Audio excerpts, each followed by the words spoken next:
जय हिंद दोस्तों, हिमाचल क्लासेस में आप सभी का स्वागत है। तो ये बजट की अंतिम वीडियो है, ठीक है। तो बजट को हल्की नज़र मार लेते हैं। बजट 2024-25 कब पेश हुआ था? 17 फरवरी को शनिवार के दिन किसने किया था? सुखविंदर सिंह सुक्खू ने। टोटल बजट का आकार कितना था? 58,444 करोड़। ओके। कृषि के क्षेत्र में मैन पॉइंट 582 करोड़ था। ओके। नेक्स्ट हम बात करेंगे स्वास्थ्य के क्षेत्र में 3,415 करोड़, शिक्षा के क्षेत्र में 9,560 करोड़ रुपए। ओके। नेक्स्ट आ गया सामाजिक सुरक्षा, महिला, बाल एवं अन्य पिछड़े वर्गों के कल्याण के लिए कुल कितना बजट था? 2,457। ग्रामीण विकास एवं पंचायती राज के लिए 2,356। ये किसी में भी क्वेश्चन आ सकता है। अलाइड में हो गया, जैसे कमीशन हो गया, सेट में भी आ सकता है, क्योंकि मेल में आ सकता है। ओके। नेक्स्ट हम बात करते हैं जो 2023-24 के दौरान प्रदेश की अर्थव्यवस्था की अनुमानित वृद्धि दर कितनी बताई गई है? 7.1% बताई गई है। प्रति व्यक्ति आय 2023-24 के दौरान कितनी बताई गई? 2,35,199 रुपये।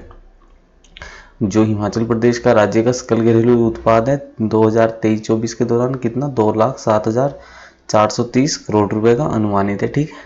बजट पर 11 प्रमुख बिंदुओं पर नजर की गई। कौन कौन से हैं?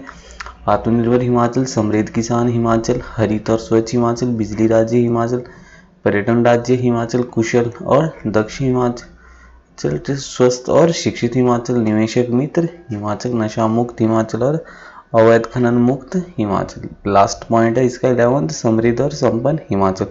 तो 5 पॉइंट पे हमने विभिन्न पॉइंट को हम देख रहे हैं और हमने 5 को डिस्कस कर लिया और हम करेंगे 6th पॉइंट की।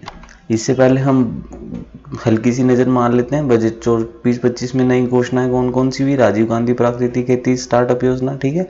भेड़ बकरी पालक प्रोत्साहन योजना है। मुख्यमंत्री सुख आरोग्य योजना है। मुख्यमंत्री सुख शिक्षा योजना है। महर्षि वाल्मीकि कामगार आवास योजना है। अपना विद्यालय मेरा विद्यालय मेरा सम्मान योजना, ठीक है। नेक्स्ट है मुख्यमंत्री हरित विकास छात्रवृत्ति योजना, इन्होंने इस वर्ष बजट में लाई गई है। जो बजट में नई नीतियां लाई गई 2024-25 में कौन कौन सी? औद्योगिक प्रोत्साहन व निवेशक नीति 2024 है। स्टार्टअप नीति 2024 Himachal Pradesh, mines and minerals policy 2024। Okay. तो 1 बाय 1 करके हमने जैसे समृद्ध किसान हिमाचल सब 5 को एक्सप्लेन कर लिया इससे पहले वाले पार्ट में। अब हम बात करेंगे 6 पॉइंट पे। ओके। तो 5th पॉइंट था हमारा निवेशक मित्र हिमाचल। 6th पॉइंट है हमारा नशा मुक्त हिमाचल। ओके। राज्य स्तर पर सभी सुविधाओं सहित कांडाघाट में क्या बोला इन्होंने? एक आदर्श नशा निवारण केंद्र की स्थापना की जाएगी। तो क्वेश्चन आ सकता है राज्य स्तर पर जो सभी सुविधाओं सहित वाला आदर्श नशा निवारण केंद्र है वो कहाँ खुलेगा? कंडाघाट। कंडाघाट कहाँ पड़ता है? सोलन में। ओके। हमीरपुर, ओके, तथा कहाँ पे? ऊना के पंजोआ में क्या है? इंडोर स्टेडियम का निर्माण होगा। मनाली बंदरोल में क्या है? एक इंडोर स्पोर्ट्स स्टेडियम का निर्माण होगा। तो क्वेश्चन आएगा इंडोर स्टेडियम का निर्माण कहाँ कहाँ होगा? हमीरपुर और ऊना के पंजोआ में। और इंडोर स्पोर्ट्स स्टेडियम का निर्माण कहाँ होगा? मनाली बंदरोल में। ओके। रेहन और देहरा में स्विमिंग पूल सुविधाओं के साथ क्या है? इंडोर स्टेडियम का निर्माण होगा। तो क्वेश्चन आ सकता है पूल सहित, स्विमिंग पूल सहित वाले इंडोर कहाँ पे होगा? रेहन और देहरा में होगा। ओके। नेक्स्ट है यहाँ पे ओलंपिक खेलों में व्यक्तिगत स्पर्धा में स्वर्ण पदक जो अगर कोई जीत के आता है तो उसको कितना? 5 करोड़ रुपए की राशि दी जाएगी। रजत पदक यानी कि सिल्वर मेडल को 3 करोड़ तथा कांस्य वाले को 2 करोड़। तो यहाँ से तो क्वेश्चन आने के चांसेस बहुत ज़्यादा हो गए कि 24-25 के बजट में अगर कोई बात की गई स्वर्ण पदक विजेता ओलंपिक खेलों में तो 5 करोड़ है स्वर्ण पदक को, रजत पदक को 3 करोड़ तथा कांस्य को 2 करोड़ है। ओके। एशियन खेलों में व्यक्तिगत स्पर्धा में स्वर्ण पदक प्राप्त करने वालों को क्या है? 4 करोड़ रुपए दिए। अब क्वेश्चन आ सकता है एशियन खेलों में कितने स्वर्ण पदक जीत के अगर कोई लेके आता तो उसको कितना मिलेगा? 4 करोड़। रजत पदक वाले को 2.5 करोड़ तथा क्या है कांस्य पदक जीतने वाले को 1.5 करोड़ दिया जाएगा। ध्यान रखना अपना किसमें? एशियन गेम्स में। इसके बाद बोला गया है कॉमनवेल्थ गेम्स होते हैं। कॉमनवेल्थ खेलों में क्या है? व्यक्तिगत स्पर्धा में स्वर्ण पदक प्राप्त करने वालों की पुरस्कार राशि कितनी है? 3 करोड़ है। रजत पदक के लिए 2 करोड़ है तथा कांस्य पदक के लिए कितनी राशि? 1 करोड़ रुपए दी जाएगी। नेक्स्ट है हमारे जितने भी सरकारी विभागों में उत्कृष्ट खिलाड़ियों को विभिन्न पदों पर क्या है? 3% खेल कोटा, यानी कि इन्होंने बोला हम जैसे रिजर्वेशन लाएंगे वो देंगे कि छूट में कितने? 3%, ठीक है। 3% कोटा किसके लिए होगा? इसके अंतर्गत वर्तमान में कितने 43 खेलों की संख्या को बढ़ावा दिया जाएगा। 7वां पॉइंट है हमारा अवैध खनन मुक्त हिमाचल। इसके लिए क्या है, सभी जितने भी हमारे बैरियर्स हैं उसमें क्या है, ऑटोमेटिक नंबर प्लेट्स रिकॉग्निशन यानी कि ANPR को क्या किया जाएगा, और साथ में क्लोज सर्किट टेलीविजन यानी CCTV क्या है, कैमरे की सुविधा उपलब्ध कराई जाएगी, जिससे क्या होगी, चोरी की समस्या समाप्त हो जाएगी। ठीक है, सरकार को अतिरिक्त संसाधन प्राप्त हो सकेंगे। नेक्स्ट आ गया हमारा प्रदेश में स्थित महत्वपूर्ण औद्योगिक एवं व्यापार केंद्रों पर क्या है, विभिन्न करदाताओं से फीडबैक लेने तथा उन्हें पेश आ रही समस्याओं की जानकारी के उद्देश्य के लिए क्या है, करदाता संवाद अभियान शुरू किया जाएगा। तो क्वेश्चन आ सकता है, जो औद्योगिक और व्यापार केंद्रों को विभिन्न करदाताओं का जो फीडबैक है और उनको समस्याएं लेने आ रही है, उसके लिए किसका आरंभ किया गया है, तो करदाता संवाद अभियान क्या है, आरंभ किया जाएगा। नेक्स्ट पॉइंट है हमारा समृद्ध और संपन्न हिमाचल। तो समृद्ध और संपन्न हिमाचल में क्या है, वृद्धावस्था होगी, ठीक है, विधवा होगी, एकल नारी, दिव्यांग, कुष्ठ रोगी तथा ट्रांसजेंडर पेंशन के 40,000 नए पात्र लाभार्थियों को क्या इस योजना में सम्मिलित किया जाएगा। तो किस में सम्मिलित किया जाएगा, वृद्धावस्था होगी, विधवा होगी, एकल नारी होगी, दिव्यांग होगी, कुष्ठ रोगी और जितने भी हमारे ट्रांसजेंडर पेंशन के 40,000 क्या है पात्र किसके अंतर आएंगे, समृद्ध और संपन्न हिमाचल। ओके, नेक्स्ट आ गया दिव्यांगजनों की उच्च शिक्षा के लिए कंडाघाट में क्या है, centre of excellence for education, okay, education of दिव्यांगजन की स्थापना की जाएगी। कहाँ, तो क्वेश्चन आ सकता है, centre of excellence for education of दिव्यांगजन की स्थापना कहाँ की जाएगी, कंडाघाट में की जाएगी। इसमें क्या है, आवासीय सुविधा यानी कि रहने की व्यवस्था, खेल मैदान, सभी अन्य सुविधाओं सहित पात्र दिव्यांगजन बच्चों के लिए रहने के लिए किराए के लिए आर्थिक सहायता दी जाएगी। ओके, 0 से 27 वर्ष की आयु के दिव्यांगजन बच्चों के लिए आवासीय सुविधाएं, खेल मैदान तथा यानी कि जितने भी हमारे जो ये बच्चे हैं इनकी उम्र कितनी है, 0 से 27 के बीच वाले बच्चों को आवासीय सुविधा, खेल मैदान, अन्य सुविधाएं क्या है, दी जाएगी। Okay, institute for children with special disability यानी कि ICSA धाली को क्या है, centre of excellence for education दिव्यांगजन में क्या है, स्थानांतरित किया जाएगा। तो क्वेश्चन आ सकता है, किसको किस में स्थानांतरित किया जा सकता है, स्थानांतरित किया जाएगा, तो institute for children with special disabilities, कौन सा, institute for children with special disability यानी कि ICSA जो धाली को किसमें कन्वर्ट करके स्थानांतरित किया जाएगा, centre of excellence for education of दिव्यांगजन में स्थानांतरित किया जाएगा। ओके, नई योजना मैंने बताई थी मुख्यमंत्री सुख आरोग्य योजना।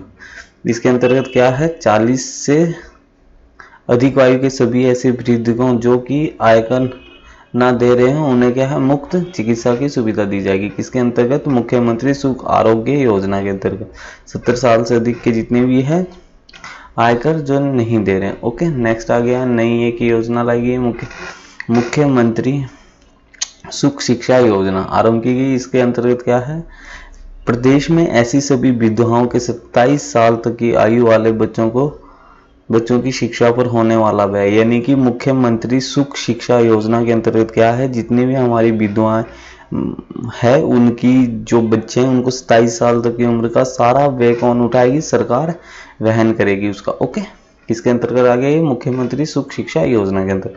नेक्स्ट आ गया हमारा वाल्मीकि समाज के भाइयों के लिए एक योजना लाई गई, कौन सी है, महर्षि वाल्मीकि कामगार आवास योजना। ठीक है, इसके अंतर्गत क्या है, जितने भी हमारे वाल्मीकि समाज के भाइयों तथा कामगारों के लिए आवास निर्माण की सहायता के लिए ये योजना लाई गई, कौन सी है, महर्षि वाल्मीकि कामगार आवास योजना। इन्होंने बोला है मनरेगा की दिहाड़ी हम 60 रुपये बढ़ाएंगे। ओके, मुख्यमंत्री विधवा एवं एकल नारी आवास योजना के अंतर्गत ऐसे सभी लाभार्थियों को गृह निर्माण के लिए दी जाने वाली 1.5 लाख रुपए की राशि अब इन्होंने कितनी कर दी, 3 लाख रुपए कर दी गई है। नगर निगम धर्मशाला, सोलन, शिमला तथा नगर परिषद नालागढ़ परमाणु में इकोनॉमिक वीकर सेशन यानी कि EWS और स्लम वेलर्स से क्या है संबंधित ऐसे व्यक्तियों को 363 मकान आवंटित किए जाएंगे जिनकी वार्षिक आय क्या है, 3 लाख रुपए से कम है। कहाँ पे आएंगे, नगर निगम धर्मशाला, सोलन, शिमला में, ठीक है। साथ में नगर परिषदें कौन कौन सी, नालागढ़ और परमाणु में, ओके। नेक्स्ट आ गया आपका आर्टिफिशियल इंटेलिजेंस, यानी कि एआई के साथ क्या है, डाटा एनालिसिस की सहायता से एविडेंस बेस्ड नीति निर्धारण के लिए वर्क प्लान की शुरुआत की जाएगी। तो किसकी शुरुआत की जाए, एआई के साथ साथ किसकी, डाटा एनालिसिस की सहायता से क्या की जाएगी, एविडेंस बेस्ड नीति का क्या किया जाएगा, निर्धारण के लिए वर्क प्लान की शुरुआत की जाएगी, ओके। नेक्स्ट आ गया हमारा निवेशकों द्वारा किए गए 5G कनेक्टिविटी के लिए ऑनलाइन आवेदनों के लिए शीघ्र निपटारे हेतु राइट ऑफ वे यानी कि ROW पोर्टल की आवश्यकता संशोधन सहित अपडेट किया जाएगा, ठीक है। 5G कनेक्टिविटी के लिए ठीक है, पोर्टल की आवश्यकता में क्या होगा, संशोधन सहित अपडेट होगा, ओके। स्टेट डाटा सेंटर यानी कि SDC की अपग्रेडेशन का कार्य अगस्त 2024 तक क्या किया जाएगा, पूरा कर लिया जाएगा।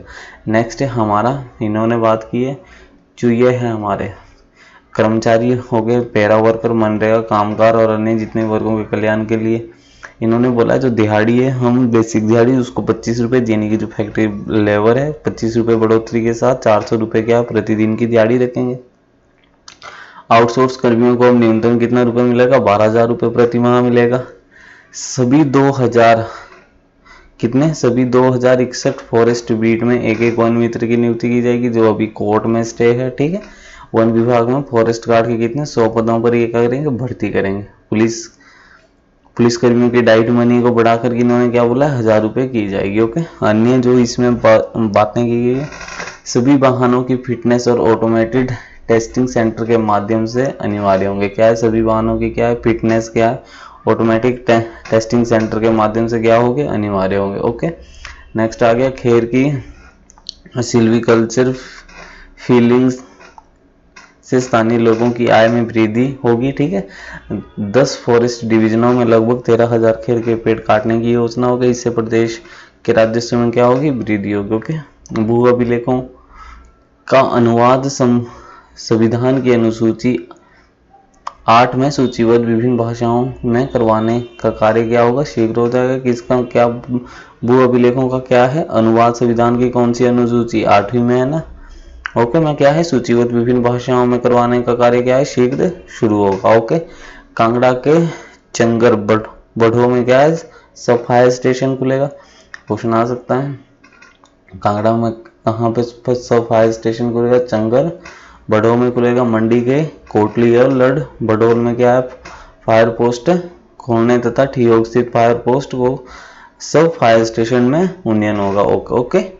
नेक्स्ट इन्होंने बात की है निर्मंड, कुनिहार और उपादेश यानी कि कोटखाई, छोटा बंगाल और कांगड़ा के चुरखा घाटी में अग्निशमन इकाइयां खुलेगी, ओके। विधायक ऐच्छिक निधि, यहाँ से क्वेश्चन आ सकता है, इन 2 पॉइंट से क्वेश्चन आने के चांसेस ज्यादा है, ठीक है। विधायक ऐच्छिक निधि को 13 लाख रुपए से बढ़ा के 14 लाख रुपए प्रति विधानसभा क्षेत्र कर दिया गया है, ठीक है। विधायक क्षेत्र विकास निधि के अंतर्गत क्या है, प्रति विधानसभा क्षेत्र 2 करोड़ 20 लाख रुपए है, ठीक है। विधायक क्षेत्र विकास निधि के अंतर्गत क्या है, प्रति विधानसभा क्षेत्र राशि कितनी है, 2 करोड़ 20 लाख रुपए कितनी है, विधायक विकास निधि के अंतर्गत प्रति विधानसभा कितनी है, विधायक क्षेत्र विकास निधि 2 करोड़ 20 लाख रुपए। और विधायक ऐच्छिक निधि कितनी है, 13 लाख से बढ़ा के कितनी कर दी है, 14 लाख रुपए कर दी गई है। तो ये एक इसी के साथ ही हमारी क्या है, बजट 2024-25 क्या है यहाँ पे कंप्लीट हो गया। 3 पार्ट है इसके, ओके। तो धन्यवाद।